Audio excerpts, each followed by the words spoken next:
Hi, I'm Alan Weiss. I'm happy to be here with my friend Marshall Goldsmith. We wrote Life Storming together. It's now on the shelves. We thought about doing it a year ago, and here it is. One of my favorite aspects of doing this was our discussions about giving ourselves permission. And we write in the book about you taking permission and how our default is often not to take permission. You agree? I agree. You know, one of the things that I loved about this book is not so much the opportunity to teach, the opportunity to learn.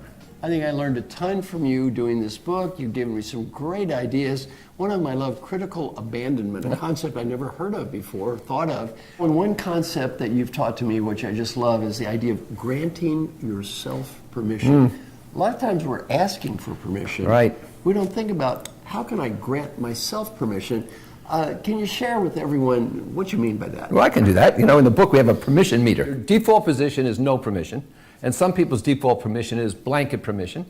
But then some people have to ask for permission or observe permission. So the example I originally gave Marshall was, I said, look, you're sitting on the airplane, you have to visit the lavatory, the plane's taken off, and it seems level, but the pilot has not turned off the fasten seatbelt sign. And you're thinking, I need to go to the lavatory, but if I get up, will the flight attendants yell at me? What will happen to me? And you're really, but suddenly, someone from behind you gets up and goes to the lavatory. Right. And now you've been given permission. It's okay. Right? That person has done. In fact, Marshall says to me, my God, that's me. So somebody's done it, now you have permission. So the whole thing is this. We have to be in a position where we normally give ourselves permission within the constraints of society. In other words, you don't give yourself permission to break into the line, no. Right? You don't give yourself permission to rob the bank. But you give yourself permission to do things that are reasonable. I was in Houston. It was 110 degrees. Small animals are exploding on the sidewalk, right? And I parked the car. I have to get across the street to my client. And there's a group of people, and there's a don't walk sign. Yes. And I look in both directions, and you know, it's flat there. Yeah. There's no traffic for 2 miles. Right. I'm a New Yorker. Right. I walk across the street. Now, they're all murmuring about me, but I'm watching them melt onto the pavement, you know? Right. We have to give ourselves permission to do what's intelligent.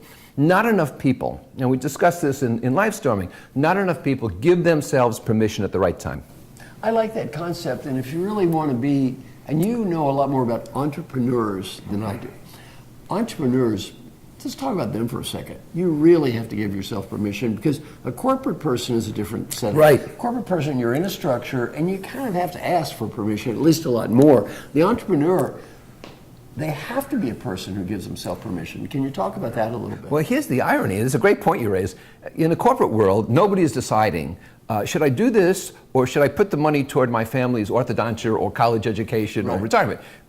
Corporation takes care of these things. But as an entrepreneur, right. Do I put the money in the business or over here? Your family's giving you pressure. You have a conscience about this.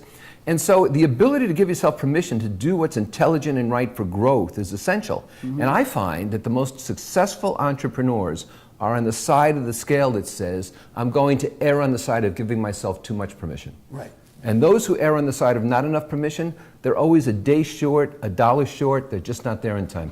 I love it.